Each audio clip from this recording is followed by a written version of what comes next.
தாய் தமிழ் உறவுகளுக்கு வணக்கம்.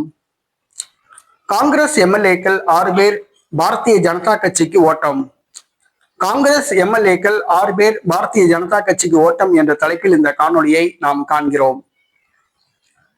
காங்கிரஸ் எம்எல்ஏக்கள் 6 பேர் பாரதிய ஜனதா கட்சிக்கு தாவுவதற்கு திட்டமிட்டுள்ளனர். இது தமிழ்நாட்டில் கிடையாது, பீகார் மாநிலத்தில் நடைபெற்று முடிந்த பீகார் சட்டசபை தேர்தலில் காங்கிரஸ் கட்சி ராஷ்டிரிய ஜனதா தளத்தோட கடுமையான ஒரு மோதல் போக்கை கடைபிடித்து 61 தொகுதிகள் வாங்கியது. 61 தொகுதிகளில் போட்டியிட்ட காங்கிரஸ் கட்சி 6 தொகுதிகளில் மட்டும்தான் வெற்றி பெற்றது. அந்த 6 சட்டமன்ற உறுப்பினர்களும் காங்கிரஸ் கட்சிக்கும் அவர்களுக்கும் எந்த சம்மந்தம் இல்லை என்று கூறப்படுகிறது. அதாவது காங்கிரஸ் கட்சியில எம்எல்ஏ சீட்டு வித்துட்டதா கேள்விப்படுறாங்க.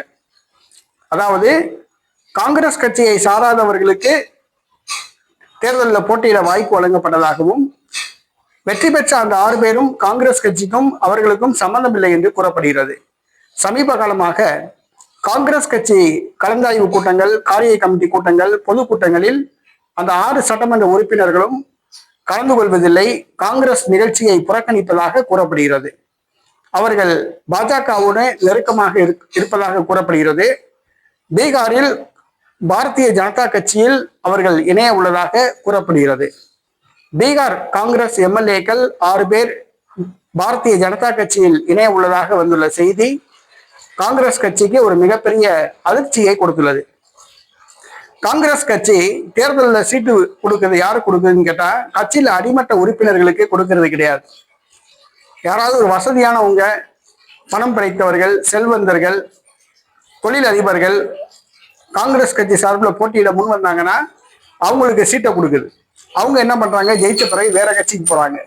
உண்மையிலேயே அவங்க காங்கிரஸ் கட்சியை சேர்ந்தவங்களா இருந்தா காங்கிரஸ் கட்சியில கடைசி வரைக்கும் இருப்பாங்க. ஆனா அவங்க காங்கிரஸ் கட்சிக்கு அவங்களுக்கு சம்மந்தம் இல்லை. தேர்தலில் சீட்டு வாங்குறதுக்காக வேண்டி காங்கிரஸ் கட்சிக்கு வந்தாங்க. இன்னைக்கு 6 பேர் வெற்றி பெற்றாங்க. வெற்றி பெற்ற பிறகு அவங்க பாரதிய ஜனதா கட்சியில் இணைய உள்ளதாக கூறப்படுகிறது. இது பாஜகவுக்கு மிகப்பெரிய ஒரு மகிழ்ச்சியை கொடுத்துள்ளது, காங்கிரஸ் கட்சிக்கு ஒரு மிகப்பெரிய அதிர்ச்சியை கொடுத்துள்ளது.